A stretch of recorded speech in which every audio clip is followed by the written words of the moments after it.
इस कार्यक्रम के पुण्यार्जक हैं माता पिता श्रीमान रूपचंद जी जैन, श्रीमती कमला जैन, दिनेश जैन, रेखा जैन, दिवेश जैन, दिशा जैन, गंगवाल परिवार, प्रवासी मुंबई, निवासी ब्यावर।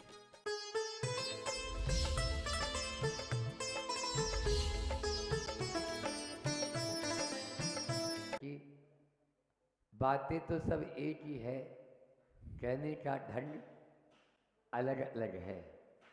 जो हमारे बेढंग जीवन को ढंग से जीने का तरीका सलीका बता दे, वही तो बातें अपन रोज कर रहे हैं। आज भी वही बात करना है, प्रासंगिक है, इसलिए आज हमने इस विषय को ले लिया कि पहाड़ पर जब एक साथ इतने सारे बच्चों को देखा काम करते हुए और लोगों को देखा तो मन में आया कि संगठन में बहुत बड़ी शक्ति होती है। संगठन में बहुत बड़ी शक्ति होती है। कभी यहाँ पर बड़े बड़े संगठन रहे होंगे, तभी तो जाकर एलोरा की ये 3-3 मंजिल की ये गुफाएं यहाँ पर निर्मित हुई होगी। कैसे निर्मित हो सकती है? कोई मशीनों से काम होता है क्या? मशीन से काम हो ही नहीं सकता है। मैं कहता हूँ मशीन का पावर नहीं, मुख्य है मैन पावर, और मैन पावर में भी आपका संगठन सबसे बड़ा यानी है। आचार्य श्री जी का एक संस्मरण याद आ रहा है, कुंडलपुर के वो उत्तंग शिखर, वहाँ पर पहाड़ के ऊपर बड़े बड़े विशाल जिनालर विशाल प्रतिमाएं विराजमान हैं। तो एक व्यक्ति ने कहा, आचार्य भगवान, आचार्य भगवान, बोलो क्या बात है? आचार्य भगवान, अभी तो इतनी बड़ी बड़ी क्रेन आ गई, इतने बड़े बड़े यंत्र आ गए, इतनी बड़ी बड़ी मशीनें आ गई। उस समय तो इतनी बड़ी कोई क्रेन थी नहीं, फिर ये इतने बड़े बड़े जिनालय और इतनी बड़ी बड़ी प्रतिमाएं पहाड़ पर कैसे आ गई? आचार्य श्री जी तुरंत बोलते हैं, सुनो, उस समय क्रेन भले ही नहीं थी, लेकिन ब्रेन तो था। उस ब्रेन के माध्यम से ये प्रतिमाएं और ये जिनालय, बड़े बड़े जिनालय बन गए। ब्रेन से बनते हैं, क्रेन से नहीं। क्रेन से बन भी नहीं सकते हैं। आचार्य श्री जी का बहुत अच्छा हाइकू है कि सिंह से वन, सिंह से वन, सिंह वन से बचा, पूरक बनो। दोबारा बोल रहा हूं, सिंह से वन, सिंह वन से बचा, पूरक बनो। बस पूरक बनेंगे, प्रेरक बनेंगे, तब ही बड़े बड़े कार्य हो पाएंगे। अन्यथा एक टांग खींचेगा, दूसरा उठाएगा, दूसरा खींचेगा, जैसे कुर्सी की लड़ाई होती है, वैसे लड़ाइयों में काम नहीं हो पाते। हमें प्रेरक भी बनना है और पूरक भी बनना है। आज वही नज़ारा इस पहाड़ पर देखने को मिला। सवेरे एक दूसरे के प्रेरक बन गए, पूरक बन गए, तो अपना भी एक हाथ से दूसरे हाथ में वह पत्थर पास होते होते होते होते आगे तक पहुंचा दिया। जो कार्य महीने भर में भी नहीं हो सकता, वो 2 घंटे के अंदर पूरा करके यहाँ के गुरुकुल के बच्चों ने बता दिया। बोलो 2-3 घंटे में। आज वाकई में बहुत अच्छा वहाँ पर मुझे लगा, क्योंकि देखो संगठन जो है ना हर जगह, अपन बचपन से ही ये देखा। वो किसान की कहानी आपने पढ़ी होगी, 4 बेटे थे और उनको एक एक लकड़ी टूट जाती है और एक गट्टा देता है, अब इसको तोड़ के बताओ, तो तोड़ पाता है क्या? कोई नहीं तोड़ पाता है।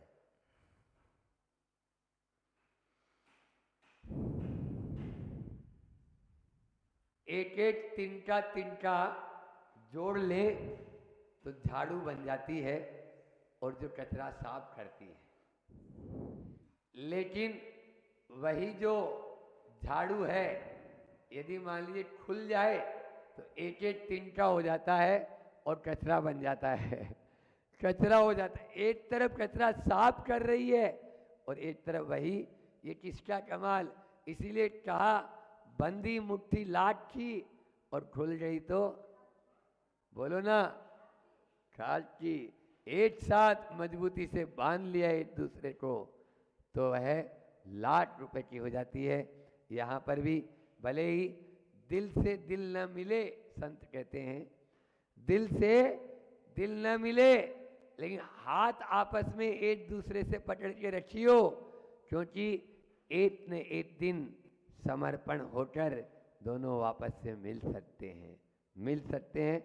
आज की चार बात उसी एकता को बनाने के लिए, चाहे परिवार हो, चाहे समाज हो, चाहे राष्ट्र हो और चाहे विश्व हो, उस विश्व में वह एकता और अखंडता बनाना चाहते हैं तो इन चार बातों को याद रख लेना। सबसे पहले हम सौहार्दशाली बने, अपने हृदय को विशाल बनाएं। सौहार्द हम क्या करते हैं, छोटा बना लेते हैं। छोटा बनाने से वह खींचातानी ही रहेगी और कुछ भी नहीं।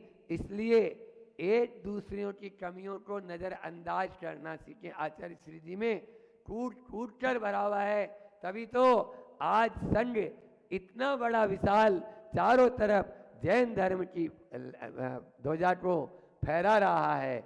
यही कारण है सौहार्दशाली बने। पहला है एक दूसरे की कमी को नज़रअंदाज करना सीखें, दोषों को देखना बंद करें और गुणों को गाना शुरू कर दें। ऐसा हुआ एक बार, पति और पत्नी में तो आपस में थोड़ा बहुत तो होता ही है। अब 31 दिसंबर का दिन आने ही वाला है, दिसंबर ही चल रहा है, तो पत्नी ने 2 डायरी लाई, एक पति को दे दी, एक खुद रख ली।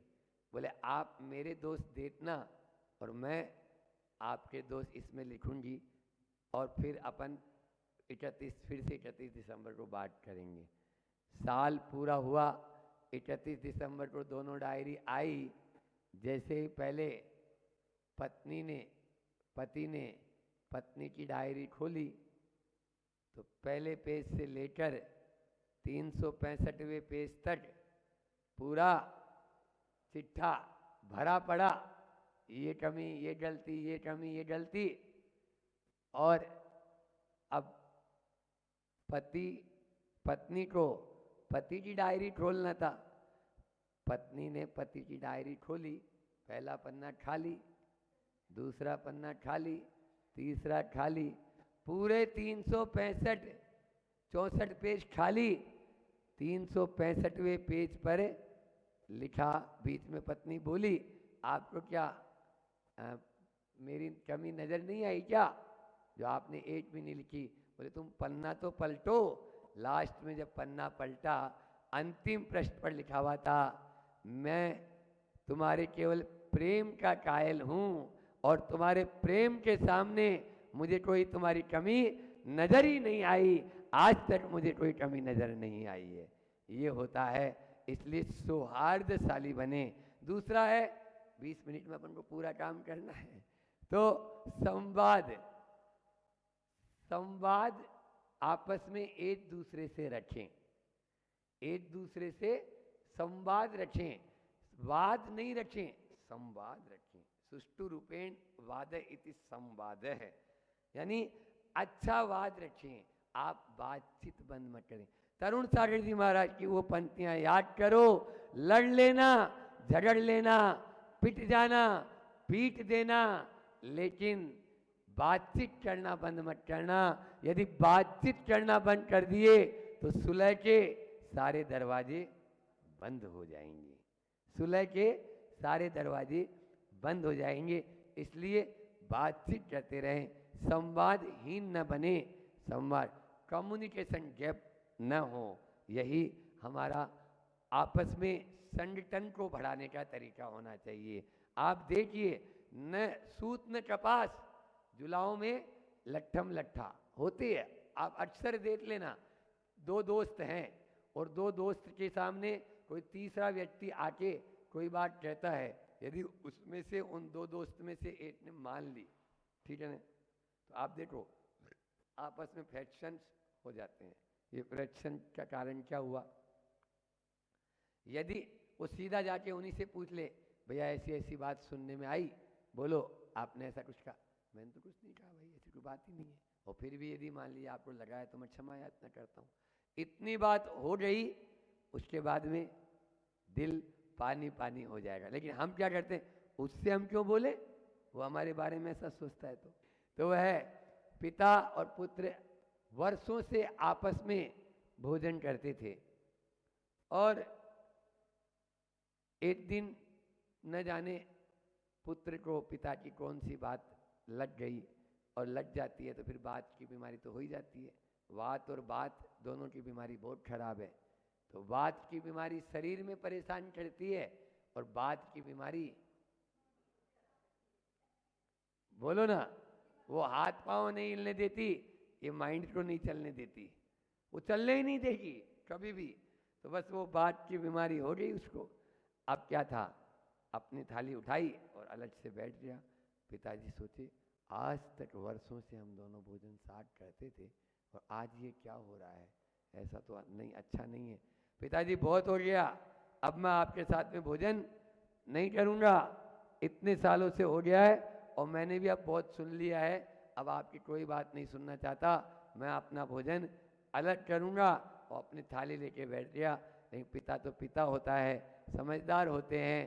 पिताजी तुरंत उसके पास गए और बोले, बेटा आज तक, अब तुम बड़ा हो गया, पहले छोटा था, आज तक तू मेरे साथ भोजन करता था, अब बड़ा हो गया तो मैं तेरे साथ भोजन कर लूँगा। लेकिन दोनों पुत्र को भी समझ में आ गई कि भैया दोनों एक साथ एक ही थाली में भोजन कर लेते हैं, वह भी पानी पानी हो जाता है।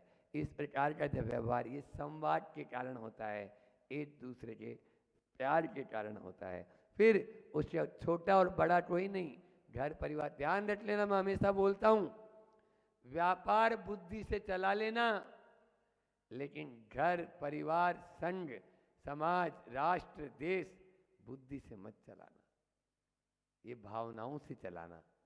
क्या बोला मैंने? व्यापार में भावना मत लगाना, और घर परिवार देश राष्ट्र में बुद्धि मत लगाना वहां पर, नहीं तो दोनों में ही गड़बड़ हो जाता है। आप लोग दोनों में गड़बड़ कर देते हैं, तब ऐसा ही होता है। इसलिए हमें भावनाओं से बहकर नहीं, व्यापार तो बुद्धि से करना चाहिए। लेकिन घर और परिवार में यदि मधुर संबंध बनाना चाहते हो, एकता स्थापित करना चाहते हो, तो हमें अपन को भावनाओं की कद्र करना चाहिए। वहाँ कोई भी छोटा और बड़ा नहीं है, सब समान है, सब एक, कोई किसी से कम नहीं। आपको बता दें, रहीमन दादी का दुआ है ना, जहां काम आवे सुई, कहाँ करे तलवार। मतलब जहाँ सुई का काम है, वहाँ तलवार क्या करेगी। मान लीजिए बड़े दादाजी हैं, एक छोटा है, बिल्कुल छोटे से हैं, लेकिन दोनों की अपनी अपनी भूमिका होती है, और उसी के माध्यम से आगे बढ़ा जा सकता है। पहला बताया मैंने, सौहार्दपूर्ण अपन व्यवहार करें। दूसरा बताया, संवाद को कायम रखें। तीसरा बताया, समादर करना सीखें। समादर मतलब एक दूसरे का आदर करें। आदर करेंगे आदर मिलेगा, अनादर करेंगे अनादर मिलेगा। जब हम बचपन में पढ़ते थे भवानी निकेतन विद्यालय जयपुर में, तो वहाँ पर बड़े बड़े अक्षरों में जो मेन दरवाज़ा था, उस मेन दरवाजे के पीछे की कमान पर लिखा हुआ था कि आप दूसरों का सम्मान करो, लोग आपका सम्मान करेंगे। ये फैक्ट है। यदि आप दूसरों का सम्मान करेंगे तो हम, लेकिन क्या करें, आदमी 2 रुपए की कोई गिफ्ट देता है तो आप क्या बोलते हो काले मैडम, बोलो ना। 2 किलोमीटर की कोई लिफ्ट देता है तो आप क्या बोलते हैं। और जो घर परिवार में रोज आपको भोजन बना के देती है, अब यहाँ पे महिलाएं ज्यादा बैठी है 2-4, ये प्रेम के आंसू है। तो पत्नी ने बोला, सब्जी और परोसूं क्या? बोले नहीं, ज्यादा प्रेम बर्दाश्त नहीं होगा। समझ में आ रहा है? तो यही समादर करना सीखें। आप लोगों रविवार के हिसाब से हम दे रहे हैं सौहार्द, संवाद और समादर। और अंतिम चौथा इसका बिंदु है कि आप यदि आपस में एक दूसरे का संगठन करना चाहते हैं, एक दूसरे को मजबूती लाना चाहते हो, घर परिवार में प्रेम का संबंध स्थापित करना चाहते हैं, तो सहिष्णुता का पाठ पढ़ें। सबसे बड़ा पाठ सहिष्णुता का पाठ, क्योंकि समता के बिना कुछ भी नहीं। सहना सीखे, कहना नहीं। एक रहीमदास जी ने लिखा है, रहना सो कहना नहीं और कहना सो रहना नहीं। हमारा तो ये अपने जीवन में मैं रखता हूँ कि भैया रहना तो कहना नहीं और कहना तो हाँ, फिर रहना नहीं, क्योंकि अपन को एक दूसरे से बार बार शॉर्ट सर्किट नहीं होना चाहिए। तो अपना दुर्व्यवहार, दूसरों का दुर्व्यवहार और दुप्रसंग, इन दोनों को सहन करें। सहने वाला स्वर्ण की तरह चमकता है। उसके नीचे उसने ऐसे सोकर फिट किए, पटरी बनाई, ले गया सीधी और धीरे धीरे देखते देखते उसको वहीं पर ही घुमा दी। ये है। तो जो काम अभी मैंने बताया ना, क्रेन काम नहीं करती, ब्रेन। और अंगूठा छाप कोई बहुत बड़ा नहीं, वहीं महाराजपुर का ही वह मिस्त्री। लेकिन वह मिस्त्री ऐसा मिस्त्री कि हम लोग भी दंग रह गए। और आचार्य श्री जी के मुख से उसे मिस्त्री की कई बार मंच के ऊपर से हमने प्रशंसा सुनी कि ऐसे भी मिस्त्री होते हैं जिन्होंने कभी पढ़ाई इंजीनियरिंग की नहीं, लेकिन फिर भी भारी से भारी वस्तु को अंदर ले जाकर किस प्रकार से रखना है। तो ये किसका कमाल है? ये कमाल है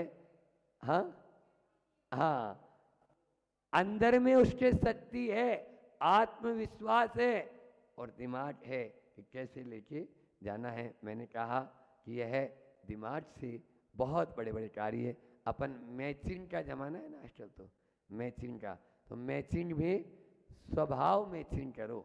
यदि आप संगठन को मजबूत बनाना चाहते हो तो एक दूसरे के स्वभाव से यदि हम मैच हो जाएं तो संगठन और मजबूत हो जाएगा। अरे तख्त पर तो सब एक हो जाते हैं, वक्त पर एक हो जाएं। जैसे आज पहाड़ पर सब एक साथ पूरे बच्चे आए, वक्त पर एक होना जरूरी है।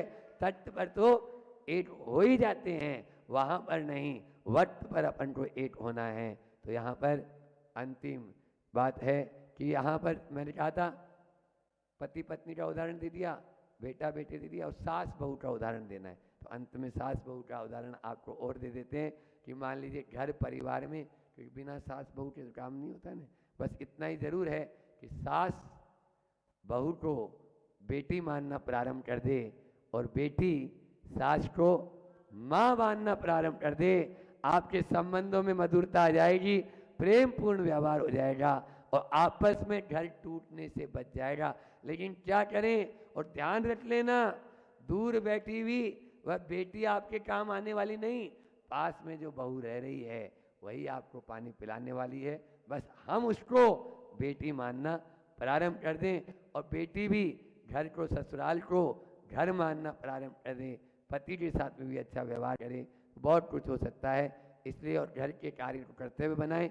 अंत में आचार्य श्री जी का हाइकू और उसके बाद में अपनी वाणी को विराम कि एकता, आज हमने बोर्ड पे भी वही लिखा था सुबह, एकता जगी एक ताजगी। जहां पर एकता जगेगी वहीं पर ताजगी आएगी। एकता जगी एक ताजगी। आचार्य भगवान ने कहा एकता में ही अनेकांत फले सो एकांत टले। जहाँ पर एक है वहाँ एकांत है, और जहाँ सबको समान्वित कर लिया वहाँ पर तुम भी ठीक और मैं भी ठीक, मैं ही ठीक, ये बात नहीं चल पाएगी। इसमें क्या होगा, खींचातानी होगी। इसी को एकांत बोलते हैं।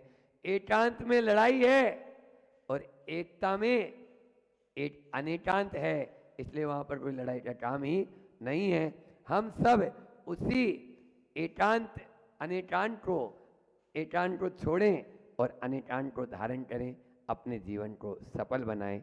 इसी भावना के साथ में अहिंसा परमो धर्म की।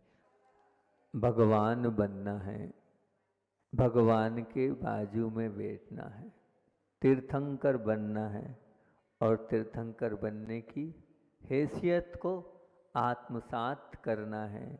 तो उसके लिए अपन ने बात प्रारंभ करी है। तीर्थंकर बनना है तो हिंसा का तांडव हटाना होगा, तीर्थंकर बनना है तो झूठ का वमन करना होगा, तीर्थंकर बनना है तो चोरी का दामन छोड़ना होगा, तीर्थंकर बनना है तो कुशील का जाल तोड़ना होगा, तीर्थंकर बनना है तो परिग्रह का आग्रह छोड़ना होगा, तीर्थंकर बनना है तो जीवन को निर्दोष बनाना होगा, तीर्थंकर बनना है तो सप्तशील की ओर मुड़ना होगा, तीर्थंकर बनना है तो अष्ट प्रवचन मातृकाओं की ओर झुकना होगा। हिंसा का तांडव आप लोगों के बीच में कल भी रखा था और कल मात्र 2 ही बिंदु आपके बीच में रखे थे। जो आप पान खाते हैं उस पान में वो जो कत्था है, वो कत्था काय से बनता है, तो उसके निर्माण में अरारोट, लाल रंग, मुल्तानी मिट्टी और जो जूते की पालिश है वो डलती है। और क्या डलता है, 5वें नंबर की बहुत विभत्स वस्तु थी, पशुओं का वो खून जिसे पापड़ के रूप में सुखाया जाता है, वो पापड़ के रूप में सुखाने के बाद उसमें डाला जाता है। ऐसा वो कत्था, उस कत्थे को आप पहचान भी नहीं पाते हैं कि कौन सा असली है कौन सा नकली है। अब असली और नकली की जब पहचान ही नहीं हो पा रही है तो फिर आप कैसे कह सकते हैं कि हम शुद्ध कत्थे से ही पान खा रहे हैं। इसलिए पान खाने वालों के लिए बहुत कल अपन ने विस्तार में चर्चा करी थी। फिर बात कल अपन ने करी थी शहद की, और शहद की बहुत सारी बातें आप लोगों के बीच में मैंने रखी थी। शहद के विषय में कहा था कि वो तो इतना बड़ा पाप है कि 7 जो महाभारत में आया है 7 गांवों को दग्ध करने जितना पाप आया था। और अरण्य पुराण में भी आपको बताया था कि वो क्या है, वो झूठन है, वो उल्टी है, वो थूक है, और उस थूक को और उस झूठन को आप ले रहे हैं तो बहुत बड़ा पाप कर रहे हैं, ऐसा यहाँ कहा था। और एक यहाँ भी कहा था कि पुण्य को नाश करने के लिए जैसे एक चिंगारी होती है, जंगल को नाश कर जैसे आपके ऊपर पुण्य को नाश कर सकती हो मधुमक्खी, क्योंकि वो असंख्यात जीवों का स्थान है, उसमें असंख्यात जीव रहते हैं। और ये भी बोला था कि आप किसको तोड़ रहे हो, किसी के घर को तोड़ रहे हो, किसी के घर से को बेघर कर रहे हो, तो उससे भी बताया था कि बहुत आप करोगे तो आपका घर भी नहीं बचेगा। और फिर ये भी बताया था कि वो जो मधुमक्खियाँ हैं वो क्या है, मधुमक्खियों को जल्दी निकालने के लिए और करने के लिए धुआं करते हैं, धुआं करते तो मधुमक्खियाँ उड़ती, उड़ने के बाद तो क्या होता है न जाने कितने लोगों को हैरान और वो परेशान करती है। और अंत में centre of science and environment Delhi की जो मुख्य निर्देशिका है सुनीता नारायण, उन्होंने अपनी रिपोर्ट में कहा था कि आज की जितनी कंपनियों के शहद बन रहे हैं उनमें से सभी कंपनियों में एंटीबायोटिक्स की मात्रा स्टैंडर्ड से कई गुना ज़्यादा अधिक है। उसके कारण वो शरीर में जाकर जहर का समावेश कर रही है। और इसके कारण देशी विदेशी कंपनी में एक नहीं 2 नहीं 6 प्रकार के खास तरह के एंटीबायोटिक्स ज़्यादा है। और शरीर में जब एंटीबायोटिक्स ज़्यादा हो जाएंगे तो क्या होगा, वो शरीर को नुकसान देंगे। क्योंकि एक चीज़ कितनी खाएंगे आप, मीठा मीठे की तरह खाएंगे, नमक नमक की तरह खाएंगे। एंटीबायोटिक है और अगर वो बॉडी में ज़्यादा जाते हैं, उसमें बहुत ज़्यादा मात्रा में जाते हैं और वो शरीर में जाकर जहर के रूप में परिवर्तित होते हैं। इसलिए शहद खाने के पहले भी आपको बहुत बार सोचना चाहिए। वो एक प्रकार की जीव राशि का पिंड ही है, जीव राशि का भंडार ही है, वो शुद्ध शाकाहारी नहीं है। हमारे यहाँ तो सबसे पहले उसका निषेध ही किया है। अब बात आती है कि आप खाने की बात बहुत हो गई, कुछ पीने की बात भी कर लेते हैं। कुछ पीने की बात भी कर लेते हैं। और पीने में आप बहुत ही चाव के साथ और बहुत ही शौक के साथ शीतल पेय, कोल्ड ड्रिंक्स, फुटवियर और एप्पल जूस आदि पीते हैं। क्या महाराज जी, वो तो अभी बात चल रही है हिंसा की, बात चल रही है मांसाहार की, बात चल रही है जीवों की रक्षा की, उसमें क्या है बताऊंगा, पूरी चीज़ बताऊंगा। जिस बाजार में उपलब्ध जो शीतल पेय पदार्थ हैं उससे किससे बनाए, बहुत सारी चीज़ें डलती है, लेकिन एक चीज़ ग्लिसरॉल नाम का एक पदार्थ उसमें मिलाया जाता है। वो ग्लिसरॉल जो मिलाया जाता है वो क्या है, वो मृत जानवरों से प्राप्त होता है, मृत जानवरों का हिस्सा है। मृत जानवर जब मर जाते हैं उसके बाद वो उसमें से निकाला जाता है और वो उसमें डाला जाता है, उसको इतने लंबे समय तक बनाए रखने के लिए। विचार करिए ना आप, कितने लंबे समय तक वो खराब क्यों नहीं होता है। आपके घर की बनाई हुई रसना, जो आप घर में रसना बनाते हो, क्या वो रसना साल भर बाद पी सकते हो आप? अपने आप से प्रश्न करो, वो रसना ही तो है जो आप घर में तैयार करते हो। हमारे समय में उसको रसना बोलते थे, अब आप क्या बोलते हैं अभी नहीं मालूम। वो रसना जो आप घर में शुद्ध बनाते थे वो कितने समय तक कर सकते हो आप? अब बताओ, ज़्यादा से ज़्यादा आप 1 दिन 2 दिन। रसना की बोतल अलग हो गई, पानी बनाकर पीने वाला, चलो ठीक है आप बोल रहे हो तो बहुत अच्छी बात है, लेकिन बाहर रखोगे तो फफूंद आ जाएगी ना। अब बाहर रखी हुई कोल्ड ड्रिंक्स की बोतलें, वो यहाँ है नहीं अजमेरा जी, उनका तो बाहर रखी रहती, उनका तो काम ही वो पेप्सी और कोक का काम है। अब वो रहती है तो क्या है उसमें ये पदार्थ डाला जाता है। अभी आपको आगे मैं पूरी वेबसाइट्स के नाम दूंगा, वास्तविकता पूरी खोलूंगा, इसमें कहाँ क्या मिलेगा, मन से कुछ नहीं बोल रहा हूँ। वो जो पदार्थ है उस पदार्थ के कारण वो लंबे समय तक टिकी रहती है। उसमें कार्बोलिक अम्ल होता है, उसमें फॉस्फेटिक अम्ल होता है, उसमें बेंजाइक अम्ल होता है, उसमें साइट्रिक एसिड होता है, और मिठास के लिए उसमें एस्पर्डिम होता है जो उसमें मिठास रहती है। और सोडियम बेंजेट जो होता है वो केमिकल है, उस केमिकल से कैंसर और आंतों की सड़न आपको तोहफे में मिलती है, तोहफे में मिलती है। अभी और आगे क्लियर करूंगा। और एक नया शोध वह आपके बीच में रख रहा हूं कि उस नए शोध के अनुसार से ऐसा पाया गया है कि वो जो शीतल पेय है, वो शीतल पेय क्या है, बोले उसमें कीटनाशक पदार्थ मिलाए जाते हैं। और क्या अलग अलग कंपनियों की अलग अलग उसमें कितनी मात्रा में मिलाए जाते हैं। वो कीटनाशक ऐसे होते हैं जो फसलों में डाल दो तो कीड़े मर जाते हैं, आपके लेट बात पर डालो तो आपके लेट बात साफ हो जाते हैं। अभी आगे उसकी भी चर्चा करूंगा, लेकिन बताता हूँ वो कीटनाशक कौन सी में कितने गुने हैं, रिसर्च वर्क आपके सामने रख रहा हूँ। मिरिंडा एक ठंडा आता है पदार्थ, उसमें मिरिंडा में 30% है, और कोको कोला में 75 गुना है, फेंटा में 43 गुना है, पेप्सी में 25 गुना है, डाइट पेप्सी में 14 गुना है, स्प्राइट में 11 गुना है, लिम्का में 30 गुना है, और थम्सअप में 25 गुना है। हानिकारक कीटनाशक मिलते हैं। इन कीटनाशक से ही वो पशु मतलब आप जब फसलों पे डालते हैं तो वहाँ पर वो कोई भी कीड़े मकोड़े नहीं आते हैं। और एक बहुत आश्चर्यकारी बात आपके बीच में रख रहा हूँ कि ये कीटनाशक जो है ये भारत देश की इनमें ही आ रहे। अमेरिका में कोल्ड ड्रिंक्स में इन पेय पदार्थ में ये नहीं पाए जाते हैं। मतलब क्या भेदभाव वाला मामला है। वो तो अपने आप को स्वस्थ बना पा रहे हैं, लेकिन आपके लिए वो जहर दे रहे हैं और आप जहर पी रहे हैं, ना समझी के कारण, आपको ज्ञान नहीं होना। आप विचार करना, सोडा ड्रिंक है क्या? ये है पानी में घुली कार्बन डाइऑक्साइड। कार्बन डाइऑक्साइड मतलब क्या? जो आप छोड़ते हो वो लिक्विड के रूप में लेते हो।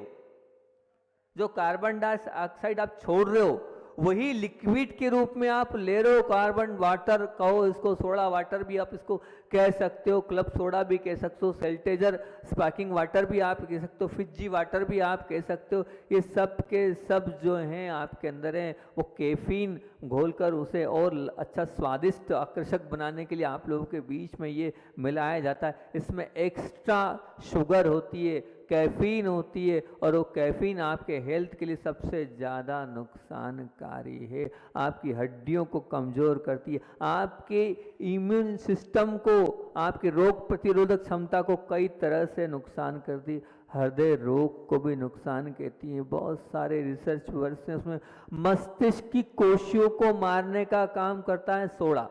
आपके मस्तिष्क में जो कोशिकाएं, उनको मारने का काम वो सोडा करता है। सोडा का काम ये, वो फूड डाई, मतलब वो डाई करता है और नकली स्वीटनर उसमें मिलाया जाता है, जिसके कारण मस्तिष्क में एक जहर बन सकता है और बनता है।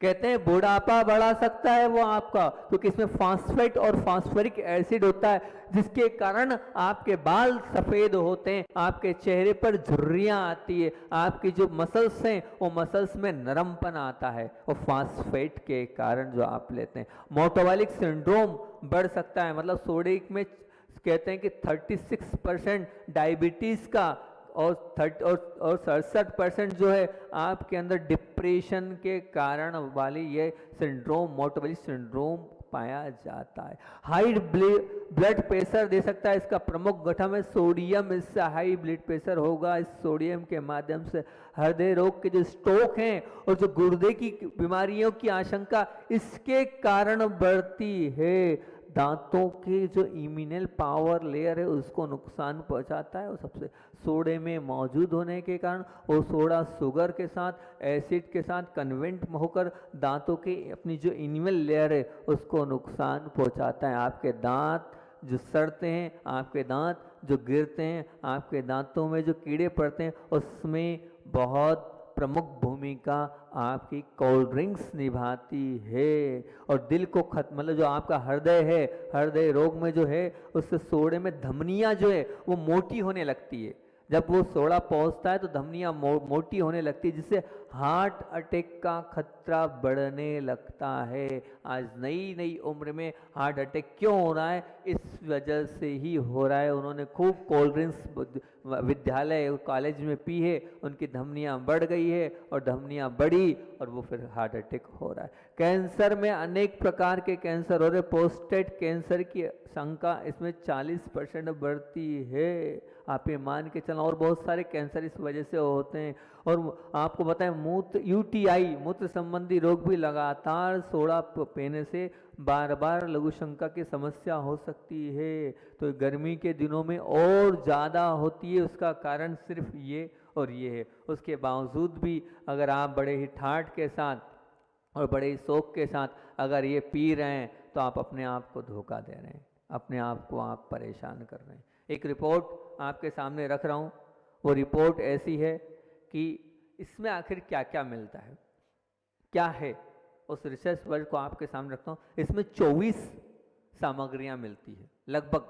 पेप्सी कोला हो, चाहे आपका पेप्सी कोकोचिन हो, चाहे माउंटेन ड्यू हो, चाहे मिरिंडा हो, चाहे ऑरेंज हो, चाहे मिरिंडा लेमन हो, डिमोक हो, 7 अप हो, कोको कोला हो, थम्स अप हो, लिंका हो, फेंटा हो, इनमें लगभग एक दो अंतर पड़ेंगे, लेकिन ये 24 जो वस्तुएं वो आपके बीच में रख रहा हूँ। ये 24 वस्तुएं इसमें रहती है, इन 24 वस्तुओं के माध्यम से वो मिलता है। वो 24 वस्तुएं भी रख रहा हूँ, और उन 24 वस्तुओं से आपके जीवन में क्या प्रभाव पड़ता है वो भी आपके बीच में रख रहा हूँ। इन आप जो लोग पीते हैं उनको ये बता सकते हैं। और फिर उसके बाद अलग अलग देश की अलग अलग रिसर्च रखूँगा। फिर उसके बाद इससे क्या फ़ायदे हैं वो भी रखूँगा। उसके बाद और क्या क्या हुआ है स्कूल कॉलेज में वो घटनाएं भी आप लोगों के बीच में रखूँगा। पहले तो 24 की लिस्ट आपके सामने पेश कर रहा हूँ, प्रस्तुत कर रहा हूँ, इसको ध्यान से सुने। सबसे पहली चीज़ उसमें होती है कीटनाशक, जो अभी आपके बीच में रखी थी। वो कीटनाशक क्या कहलाता है? तो बोले शरीर को सबसे ज़्यादा भारी नुकसान करने वाला कीटनाशक होता है। विचार करना, कीटनाशक जो कीड़ों को नाश करने के लिए जो मिलाया जाता है, जब कीड़े उससे नाश होते हैं तो क्या, जब कीड़ों को उससे समस्या पैदा हो सकती तो क्या मनुष्य को नहीं होगी? जब कीड़े उससे मर रहे हैं तो क्या मनुष्य उसके सेवन से नहीं बढ़ेंगे? एक विवेक होना चाहिए आपके अंदर, दिमाग होना चाहिए। प्रयोग करके देख लो ना आप। अभी आपको बताएंगे कहाँ कहाँ प्रयोग हुआ है। कीड़े आते नहीं हैं जो आपका कोल्ड ड्रिंक्स अगर आपने छीड़ दी तो फिर क्या है, इतने कीड़े उसमें होते हैं, इतना तेजाब उसके अंदर होता है। आप खुद मुझसे कहा था कि लेट बात के जो दाग है वो सब साफ हो जाते हैं किससे? उससे, कोल्ड ड्रिंक से। फिर क्यों? बता तो दो। तो वो कीटनाशक उसमें मिलाया जाता है जो शरीर को भारी नुकसान दिलाने वाला है। फिर दूसरे नंबर पर है क्लोरोफाइड रिफांस। जो ये क्लोरोफाइड रिफांस है, क्या होता है? एक प्रकार का ऐसा तत्व है जिस तत्व के कारण पैरालिसिस अर्थात लकवे जैसी समस्या इससे होती है, गुर्दे की समस्या इससे होती है, लीवर डैमेज होता है, सबसे ज्यादा इफेक्ट लीवर पर पड़ता है और हृदय को घातक है। ये क्लोरोपाइरिफास नाम का पदार्थ आपको लकवा देगा, लकवा मतलब पैरालिसिस देगा, गुर्दे की समस्याओं को पैदा करेगा, लीवर को बिल्कुल डाउन कर देगा, लीवर को कमज़ोर कर देगा। लीवर जहाँ कमज़ोर हुआ आपकी पाचन शक्ति समाप्त हो जाएगी और सबसे ज़्यादा हृदय को घात करने वाला क्लोरोपाइरिफास नाम का ये पदार्थ होता है जो उसमें मिलता है। तीसरे नंबर पर लीडेन, उसमें लीडेन मिलता है। ये लीडेन क्या है? तो बोले ये लीडेन जो है आपके तंत्र मतलब नर्वस सिस्टम, जो आपका नर्वस सिस्टम होता है उस नर्वस सिस्टम को वो बिल्कुल समाप्त कर देता है, वो नर्वस सिस्टम को डाउन कर देता है, डिप्रेशन की स्थिति को ला सकता है ये। और साथ साथ में नर्वस सिस्टम जब होता है तो ये मानसिक संतुलन तो बिगड़ता ही बिगड़ता है। जो नसें होती हैं उन नसों में बड़ा होना या अंदर से गांठें होना, ये सब इस नर्वस सिस्टम की समस्याएं से होता है। और इस लीडेन से ही कैंसर के कीटाणु उत्पन्न होते हैं। कैंसर के कीटाणुओं में लीडेन बहुत महत्वपूर्ण भूमिका निभाता है। क्यों कैंसर हो रहा है? पहले तो नहीं था कैंसर, आज ही कैंसर क्यों है?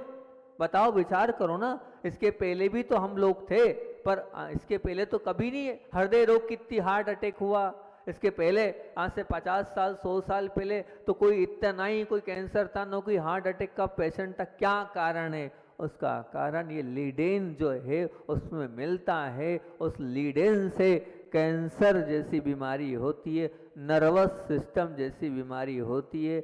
ऐसा बताया गया है कि जितना डिप्रेशन का मामला आज है उतना पहले नहीं था। आज हर घर में आज मंद बुद्धि की औषधियाँ चलने लगी है, डिप्रेशन की गोलियाँ चलने लगी। उनका कारण यही है। आप फिर भी अगर आप सचेत नहीं होंगे, विचार नहीं करेंगे, तो फिर आप विचार करना, आप पीते जाएं और बीमार होते जाएं। चौथा पदार्थ इसमें हेप्टाक्लोर। ये जो हेप्टाक्लोर है, ये हेप्टाक्लोर जैसे आपको मैंने बताया था कि ये हेप्टाक्लोर सबसे ज़्यादा इफेक्ट करता है आपके लीवर पर, पाचन तंत्र पर।